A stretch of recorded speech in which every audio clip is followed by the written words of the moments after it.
নমস্কার বন্ধুরা, আজ আমি চলে এসেছি আরেকটা রেসিপি নিয়ে। প্রত্যেকটা দিন প্রত্যেকটা আলাদা আলাদা রেসিপি আপনারা সবাই জানেন, দেখে বুঝতে পারছেন।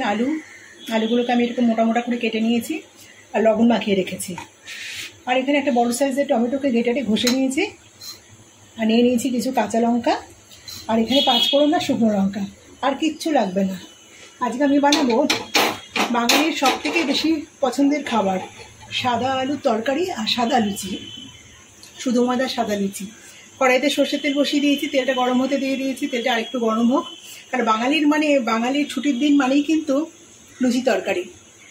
মাছে ভাতে যেমন বাঙালি তেমনি লুচি তরকারি পেলে কিন্তু আর কিছুই লাগে না বাঙালি, বিশেষ করে তো আমার পরিবারের মানুষের তো কিছুই লাগে না। তেলটা গরম হয়ে এসছে। 5 ফোড়ন আর শুকনো লঙ্কাটা ফোড়নে আমি দিয়ে দিচ্ছি। ফোড়নটা একটু ভালো করে ভেজে নেব। 1 চিমটে হিং দেবো, 1 চিমটে, বেশি দেবো না। চিড়ে রাখা 2টো কাঁচা লঙ্কার মধ্যে দেবো, তাহলে কিন্তু গন্ধটা খুব ভালো আসবে। ফোড়ন ভালো করে ভাজা হয়ে গেছে, আলুগুলোকে দিয়ে দেবো। তেলটা আমি একটু বেশি করে দিয়েছি, তাহলে সব আলুগুলো আমি দিয়ে দিতে পারি।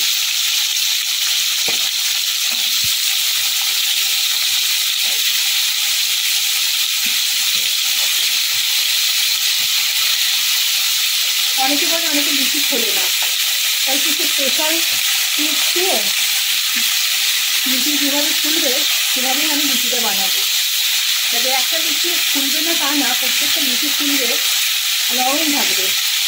সকালে বানালে রাত্রে কিন্তু লুচি একদম নরম তুলতুলে থাকবে। আর অনেকে কিন্তু তুমি লুচি শক্ত হয়ে যায়, ময়দা জিনিস একদম শক্ত হবে না। সেভাবে আমি লুচিটা বানিয়ে দেখাবো। আলুটাকে একটুখানি নেড়ে চেড়ে একটু হালকা ভেজে নেবো। আলুগুলোকে নেড়ে চেড়ে লাল লাল করে ভেজে নিয়েছি। এখন এর মধ্যে দিয়ে দেবো গ্রেটারে ঘষে রাখা টমেটোটা, আর 2টো কাঁচা লঙ্কা দিয়ে দেবো। আমি কিন্তু আর কোনো মশলা কিন্তু ব্যবহার করবো না।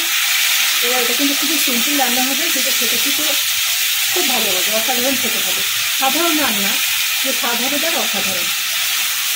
আরও মিনিট দিয়ে সময় ধরে টমেটোটা ভালো করে কষিয়ে নেবো।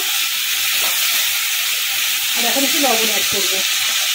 আলুগুলোকে লবণ মাখিয়ে রেখেছিলাম, 2 থেকে পরে একটু জল বেরিয়ে যাচ্ছে, তাই এখন কিছুটা লবণের মধ্যে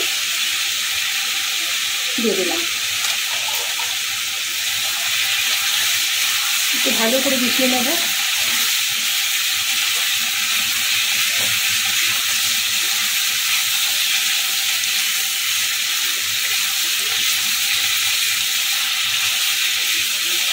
টমেটোটা থেকে একটু কাঁচা কাঁচা গন্ধটা যতক্ষণ না চলে যাচ্ছে ততক্ষণ একটু এখানে মেশাতে থাকবে, নাড়তে থাকবে।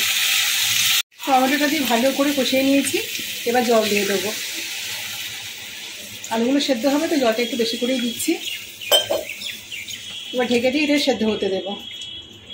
আলুগুলো সেদ্ধ হয়ে গেছে ভালো মতো, এই যে টুকরো হয়ে যাচ্ছে।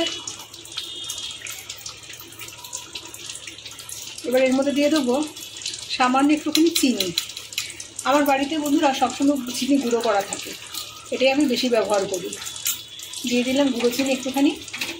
এবার এটাকে ভালো করে নেড়ে চেড়ে একটুখানি ঘাটা করে দেবো, কারণ আমি তো এর মধ্যে কোনো মশলার ব্যবহার করিনি, সে কারণে আলুগুলো একটু তাকিয়ে আছে ভালো লাগবে না, একটু ঘাটা করে নিই। আলুগুলো একটু ঘাটা করে নিয়েছি, নাহলে তাকিয়ে থাকবে। আর এতটা কিন্তু মানে যেটা ঝোলটা দেখছেন এটা কিন্তু থাকবে না, চন্দ্রমুখী আলু তো একটু পরে কিন্তু ঝোলটা টেনে নেবে। আমার সাদা আলু তরকারি কিন্তু একবারে রেডি। এর মধ্যে কিন্তু আমি কোনো হলুদের ব্যবহার করিনি, যেহেতু টমেটো দিয়েছি তাই হালকা একটা কালার এসছে। এবার আমি লুচির জন্য ময়দাটা মাখবো। চলুন, এর মধ্যে লবণ দিয়ে দিলাম, আর আমি বেশিরভাগই গুঁড়ো চিনির ব্যবহার করি। গুঁড়ো চিনি দিয়ে দিলাম, আর দেবো রিফাইন অয়েল। খুব বেশি কিন্তু দেবো না, 1 চামচ মতো। ভালো করে এটাকে ময়নটাকে দিয়ে নেবো। মিনিট 2 সময় ধরে কিন্তু আমি ময়নটাকে ভালো করে ঘষে দিয়ে নিয়েছি। ওটা হচ্ছে 1 নম্বর গেল। এবার অল্প অল্প জল দিয়ে একটা ডো তৈরি করে নেবো। 5 থেকে 7 মিনিট সময় ধরে ভালো করে এটাকে ঠেসে নিয়েছি, একদম মোলায়েম করে নিয়েছি। এই যে কতগুলো লেচি কাটা হয়ে গেছে, দুভাগে আমি করে নিয়েছিলাম। এগুলো আমি লেচি কেটে নেবো। একটু লাল লাল করে ভাজবো। কাঁচা কাঁচা লুচি আমার বাড়িতে আবার কেউ পছন্দ করে না। প্রত্যেকটা লুচি ফুলবে এইভাবে ময়দাটাকে মাখলে। রাত্রি পর্যন্ত নরম থাকবে। ব্রেকফাস্টে লুচি হচ্ছে, এটা রাত্রি পর্যন্ত একদম নরম তুলতুলে থাকবে।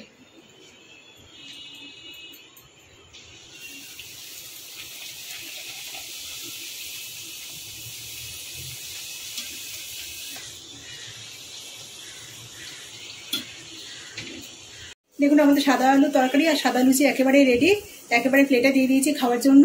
রেসিপিটা কেমন লাগলো অবশ্যই কমেন্টে জানাবেন। রেসিপিটা ভালো লেগে থাকে একটা লাইক দেবেন। আর যে সমস্ত নতুন বন্ধুরা আমার চ্যানেলটাকে সাবস্ক্রাইব করেনি তারা অবশ্যই চ্যানেলটাকে কিন্তু সাবস্ক্রাইব করে নেবেন।